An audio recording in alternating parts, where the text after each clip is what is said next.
What's up, kinfolk? It's RJ Young. Today, we have to go through some top 25 matchups that featured undefeated teams ranked in the top 10. My goodness, we got started with an outstanding game, Michigan versus Penn State, and we ended with a classic, Alabama versus Tennessee. Let's go! It's the #1 college football show.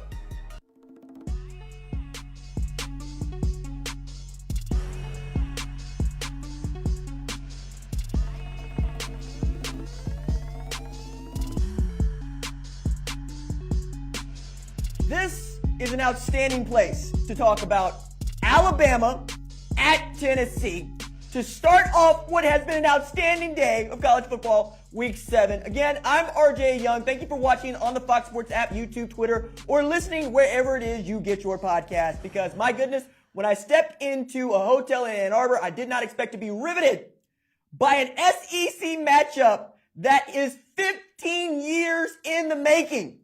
We got undefeated Tennessee, feeling good, feeling froggy, feeling up for it, against undefeated Alabama, showing signs, showing cracks, showing pressures.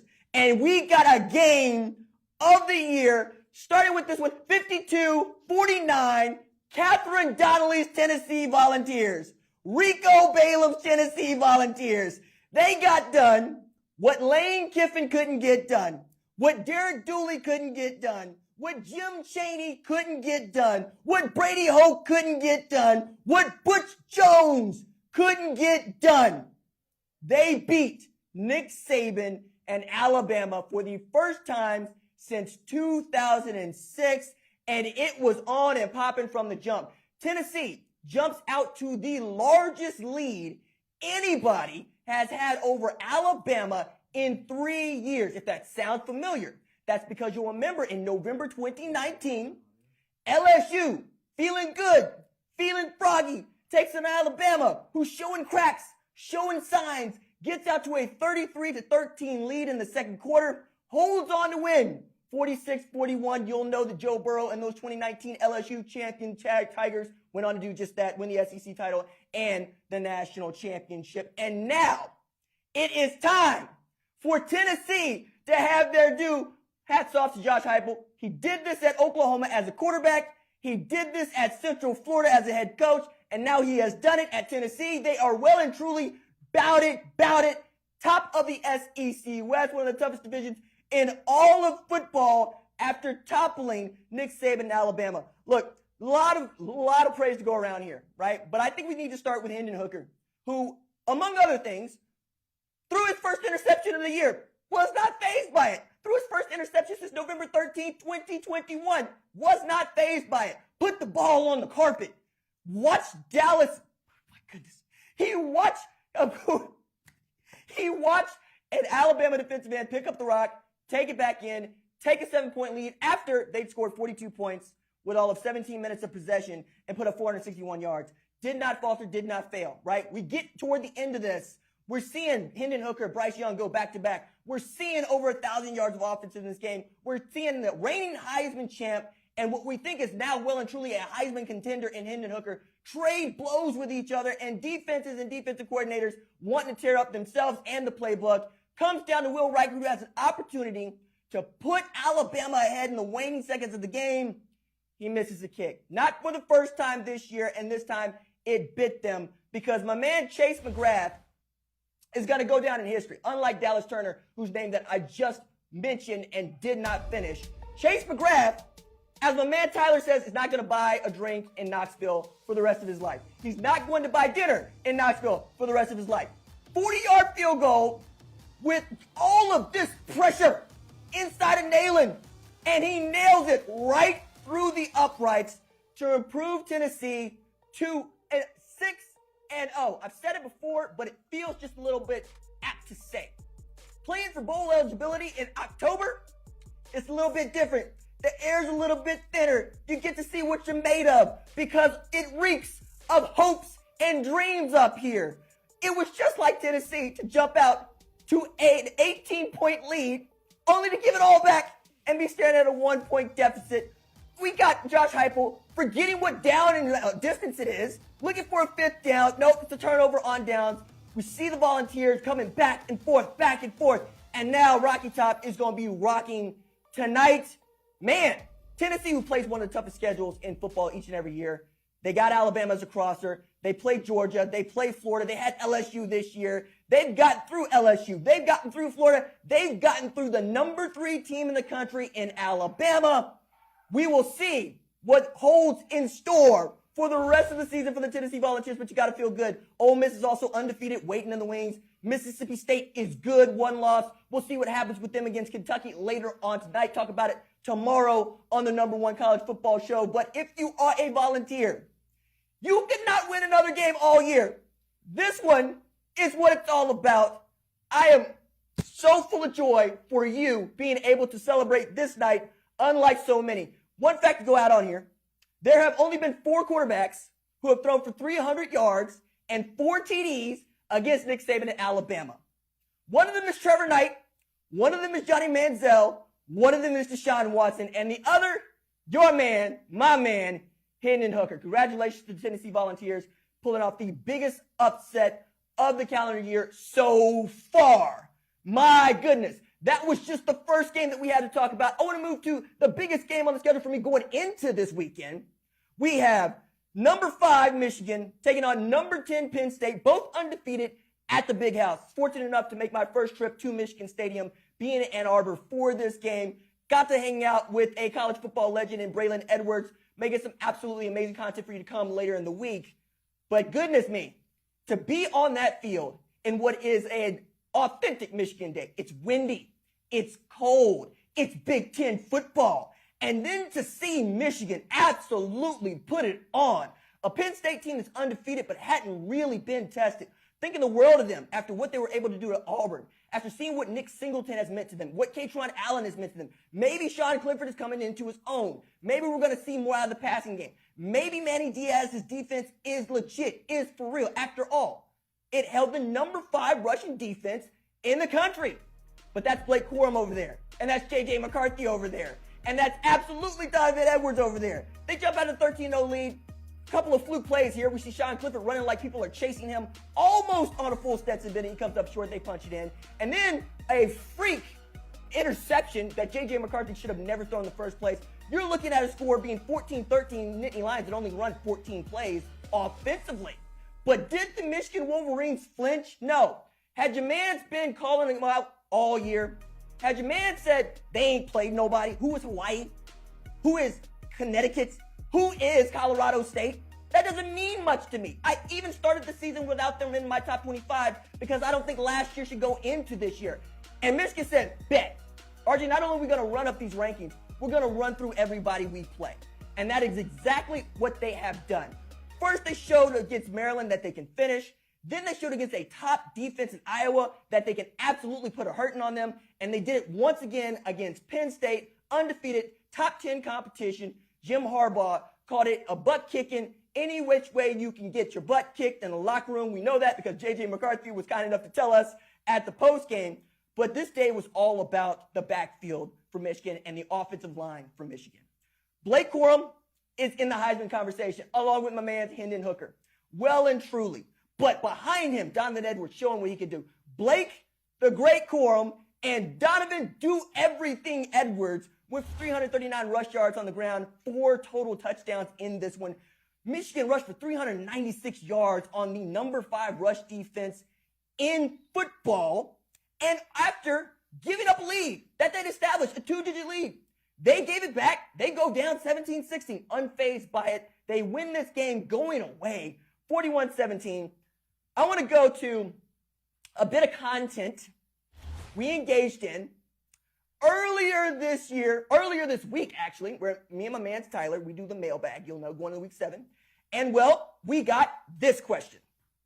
We got a good question here. This one comes from Let's Toast Media talking about the big noon matchup this weekend. Let's Toast Media is obviously high in the Wolverines because they ask, can Michigan win by 20+ over Penn State?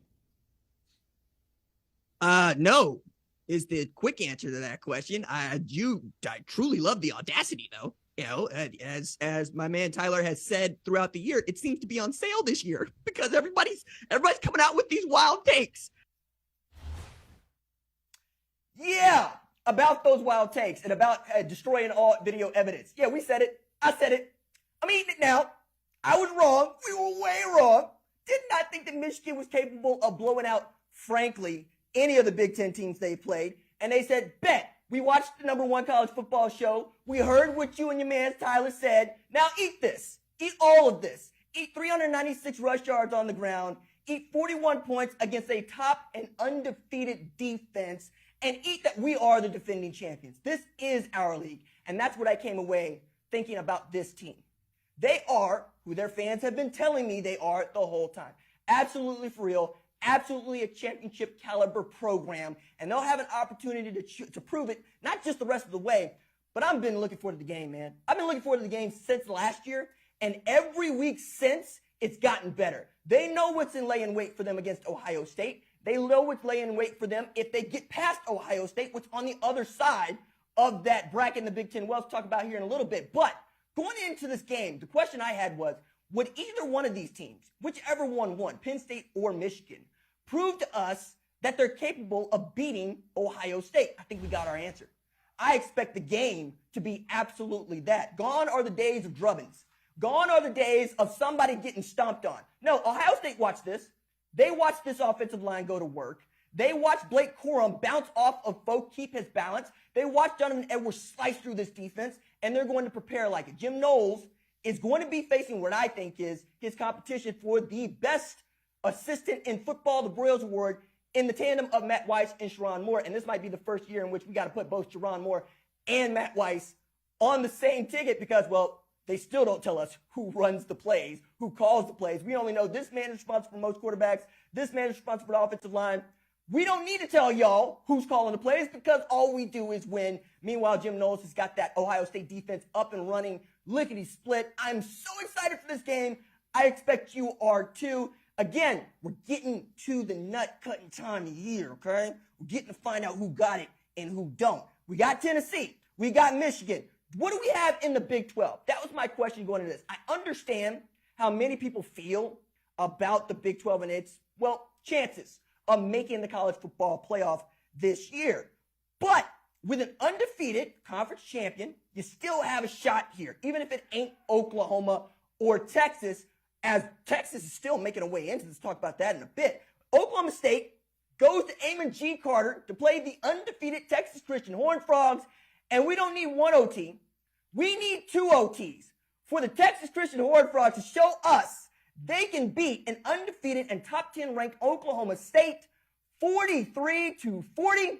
Sonny Dykes living his best life. Max Duggan out there getting it done. We knew this was going to be a high-scoring affair going into this game. And I looked at the totals and I saw that they weren't getting close to 70, even as both of these teams are averaging 46 points a game. Well, the under did not cover tonight, man.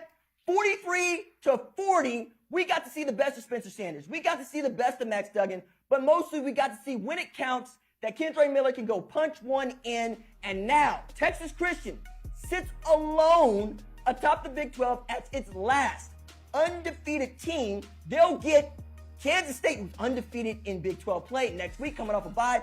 Very excited about that. The purple alone, the majesty alone, is going to be absolutely outstanding to take on. Meanwhile, Oklahoma State gets to try to bounce back against a Texas team that, well, didn't look as sharp as it has looked in years past, but that's probably got something to do with the competition they're playing. Iowa State's really good. But I want to get to, really, are we talking about a Texas Christian team that is going to be playing the college football playoff? I'm not prepared to say no. I'm not prepared to say yes. I want to see what happens with USC. I want to see what happens with Oregon, UCLA in the weeks to come. I want to see if Clemson is for real. They're still undefeated. They'll have an opportunity to get tested next week. A lot of questions being answered here. Right now, all I can tell you is that Texas Christian might be there at the end. And like Oklahoma has proven, that might be all it takes. We've got a lot of football left to play. All right, my team, Oklahoma, coming off the worst loss to Texas in the history of the OU-Texas rivalry. 49-0, we got stomped on. We got drugged out of the Cotton Bowl. So much so that Oklahoma fans couldn't stay and enjoy the fair. Because then you would have to see Texas fans who are going to have to tell you about how you got beat down, as if you didn't watch yourself get beat down for 4 hours getting beat down. Well, turns out having a quarterback kind of changes all that. Oklahoma bounces back against number 19 Kansas, feels wild to say. 5-1 Kansas feels wild to say, to stop a mud hole in the Jayhawks and walk it dry. Rock, chalk that up, 52-42. Now this game is closer on paper than it was in the actual viewing, okay? Put it this way. After losing 40% of the 2021 roster, after losing 9 out of 10 on-the-field assistants, not including Cale Gundy, after losing a Heisman contender at quarterback, bringing in a new staff, turning over both your offensive and defensive scheme, Oklahoma starts 3-0. Everybody feels the way that they feel about USC now, about that team then, number 6 in the country. Then 3 straight losses in conference play, okay? Kansas State, rude awakening. Texas Christian, stopping a mud hole, and it turns out they're good. And then Texas. What are you going to do against the Jayhawks? Because Oklahoma had not lost to the Kansas Jayhawks in years. You can't even remember the last time because the 2007 year they didn't actually have to play Oklahoma. Also, divisions are bad, guys. We should all do away with divisions. Divisions are bad. Now, that said, Oklahoma jumped out to a 35-14 lead with 2 minutes, 40 seconds left to play in the second quarter. But that wasn't good enough for Oklahoma, and frankly, it wasn't good enough for you. Yeah, RG, we've seen this before. We know you can score. Can you stop people? Turns out, no. Oklahoma still can't stop nobody. And Oklahoma's still going to have to outscore everybody. So in that way, the more things change, the more they stay the same. But having Dylan Gabriel back really did shake something loose with this offense. He was 29 of 42, 403 yards, 2 TDs, 1 pick. Eric Gray, outstanding, 20 carries, 176 rush yards, 2 TDs. Oklahoma finished with a gaudy 701 yards of total offense, scored 49 points in 3 quarters of football, had a 400-yard passer, a 150-yard rusher, and a 100-yard receiver before the end of the third quarter against the number 19 team in the country. I guess what I'm trying to say is, for all of y'all to hit the panic button, go ahead, hit the panic button. But not for Oklahoma, okay? All right? 4 and 3. And as I've been telling you, I, as an Oklahoma fan, have not seen a losing season since I was 11 years old. I'm a 35-year-old man. I got a mortgage now. I own a car. You know, I got goddaughters. I got a partner. You know, I'm living my best life here. It's been that long. And to that point, you haven't seen Oklahoma have a winning season in 23 years. And you pick now at 3 and 3 to come after us? Man, it's not Oklahoma fans that are spoiled. It's college football that's been spoiled. 23 years of sustained excellence. Yeah, all right, we ain't going to the playoff this year to get our head beat in. I'm sorry. Oh, we're not going to the Big 12 championship. You mean like the other 8 teams in this league? Okay. Everything's fine, going to be fine in Oklahoma. Felt good about this win. I hate that it had to come at the expense of Kansas and Lance Leipold. Really love that program. Really love that man. Just not on days they play Oklahoma. You understand. All right. Last game of consequence for us. Really great game. Illinois controls Minnesota 26-14. A lot to unpack here. Illinois held Minnesota to 38 pass yards, 180 total yards of offense. 2 reasons as to why that happens. Illinois did an outstanding job of controlling the clock. 40 minutes time of possession, playing Brett Bielema of football, harkening back to the days of Wisconsin past. Chase Brown had 41 carries for 180 yards. He becomes the first 1,000-yard rusher of the 2022 season, vaults himself into the conversation for the Doak Walker Award, which goes to the best running back in the nation, alongside a pitcher's duel against one Mohamed Ibrahim, who had 15 rushes for 127 yards, okay? But that was not the second reason as to why Minnesota was not in this game. Tanner Morgan takes a horrific injury going into the second half. Hope everything's going to be okay, but clearly the offense suffered for not having a guy that's had such experience there, who has meant so much to them as a program and as a leader to operate that offense. And Mo Ibrahim, as good as he is and as good as I think he is, he needs a quarterback, and he just didn't have one today. And more to the point, Joe Rossi's defense was getting waylaid, and I haven't seen that all year long. I'm used to tight games with Minnesota because they look a lot like Illinois or even Wisconsin in years past. But Illinois improving to 6-1 and atop the Big Ten West standings right now would be in the driver's seat to play in the Big Ten championship game, just like we all thought at the beginning of this 2022 season. Shout out to the Illini who are living their best life. Also, it begs this question for me. How in the blue hell does Indiana beat this Illinois team? That is all there's standing between us and an undefeated Illinois. What I'm trying to tell you is the Big Ten is a deep, deep conference, and you will pay its respect. You will pay that man his money because this league is going to produce at least one, maybe two college football playoff contenders. At least one. We know Ohio State, Michigan, and then we'll see what Illinois looks like at the end. And then a couple of games to take us out here. Number 22, Texas escapes Iowa State 24-21. This is more for me about Iowa State than it is about Texas. Iowa State has lost 4 consecutive Big 12 games by a combined 14 points. That's a 2021 Nebraska life they are living in 2022. I feel for them because it's a good football team that's just lost in close games. And then number 18, Syracuse, goes undefeated, improves to 6-0 with an upset of number 15, NC State, who falls 24-9 to the Orangemen. The Orangemen get Clemson in Death Valley next week for conference supremacy. Of course, NC State played the game without Devin Leary, their best player and quarterback. But now we're seeing some moving and shaking. We're seeing who can really, really survive in this thin air. Right now, Tennessee, Michigan, Texas Christian, Illinois. My goodness. I'm just having so much fun here. Syracuse, see if you can get us back here. Give me the same feeling for week 8, and I will see y'all tomorrow, Sunday, going into Monday, where we recap my top 25, the AP top 25, and I can already tell you, there's going to be some moving and shaking. All right. As always, my thanks to our lead producer, Tyler Wojak. Our senior producer is Tennessee. I beat Alabama, Catherine Donnelly. That is Jeremy Benbow on the camera. My man Chris Cheshire is our director. Rachel Cohen is our lead of screening. Our social media maven is Javion Duncan. I'm the host, RJ. We will see y'all tomorrow. Doses.